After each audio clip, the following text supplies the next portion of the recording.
بسم اللہ الرحمن الرحیم۔ شادی ایک کریں یا چار، دونوں باتوں کا اختیار، بس اپنی حالت دیکھو یار۔ جیسا کہ اللہ تعالیٰ پارہ نمبر 4 سورۃ النساء کی آیت نمبر 3 میں ارشاد فرماتا ہے، فَانْكِحُوا مَا طَابَ لَكُم مِّنَ النِّسَاءِ مَثْنَىٰ وَثُلَاثَ وَرُبَاعَ فَإِنْ خِفْتُمْ أَلَّا تَعْدِلُوا فَوَاحِدَةً۔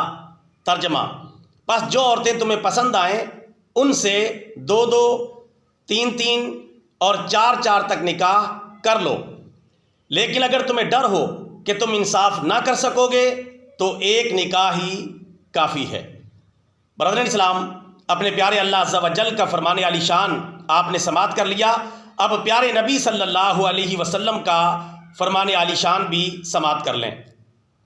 پیارے نبی صلی اللہ علیہ وسلم کا یہ فرمان عالی شان مستدرک حاکم کی حدیث شریف نمبر 2759 میں موجود ہے کہ پیارے رسول اللہ صلی اللہ علیہ وسلم نے ارشاد فرمایا، جس آدمی کی ایک سے زیادہ بیویاں ہوں، مثلاً 2 بیویاں ہوں، اور پھر وہ ان میں انصاف نہ کرے تو قیامت کے دن وہ آدمی اس حال میں آئے گا کہ اس کا ایک پہلو گرا ہوا ہوگا، یعنی اس پر فالج پڑ چکا ہوگا، اور فالج کی وجہ سے وہ پہلو ڈھیلا ہو کر لٹک چکا ہوگا۔